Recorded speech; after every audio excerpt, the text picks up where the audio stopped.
Okay, here is the next project. As you know, I've been working on the motorhome and we've been renovating it and getting it back roadworthy, and I think I've just about accomplished that. It seems to be running pretty good now. All the systems are working pretty good, and so now it's time to start doing some upgrading on it. I will be getting back to you in a little bit, and we'll be going over the finances. As I said in the beginning of all this, my objective was to get a motorhome and put it back on the road, get it running good, get it livable, get it serviceable and comfortable, and my budget was around $5,000. I think I've come pretty close to that, maybe a little bit over, but we'll see. I have to run all the numbers. So these panels are not going to be figured into that budget. These are 255 watt panels, and I want to see how many of these I can get up on the roof of the motorhome. So what I have done is cut a piece of cardboard the same size as the panel, so I'm going to take that up on the roof and see how many of these we can get up there. The more the better. Just a note on the panels, what we did is we found a supplier.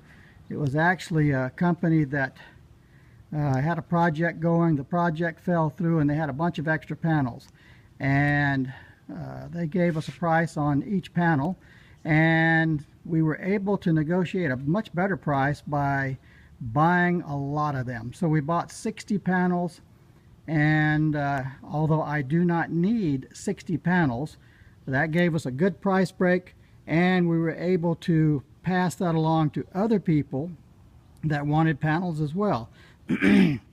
So what we were able to do then is get the panels I wanted. I wanted about 15 of these for my personal use and for the motorhome, and so we were able to pass along the rest of them to other people at that price, give them a good deal, we got a good deal, so it all works out.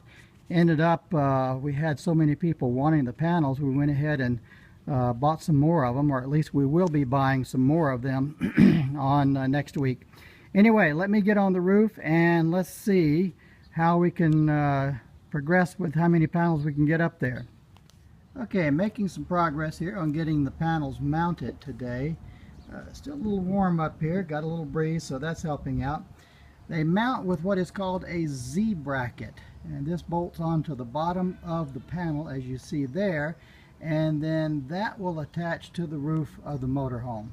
Then I'll run the cables out, and the plan is to run them down through the refrigerator vent. So we'll see how that works. But I'm having to do a little fabrication. The holes in the bottom where the bracket mounts to the panel don't meet up exactly, so I'm having to take the drill over here and just kind of elongate the hole in the bottom of the panel to make that fit. So I'll get back to doing that on little fabrication, modification, and we'll see if we can get some panels screwed down to the roof here. Back in a bit.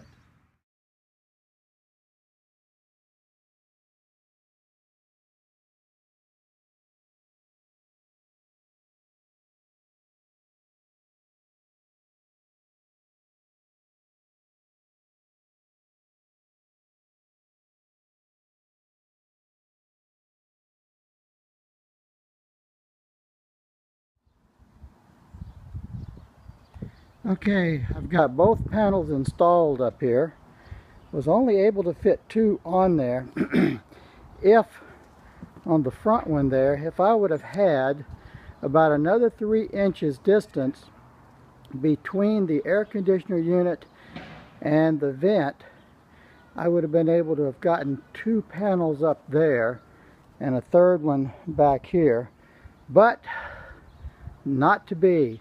So now I need to run the cables. You can see the cable sticking out on the end there, and the cable right here on the side. I'm going to connect those to a coupler that'll put 2 into 1, and then I'm going to run that down through the vent for the refrigerator. That should give me an access point to come out inside somewhere, and hook it into the solar charge controller, into the batteries, and all the other stuff that's necessary, the inverter, to make all this work.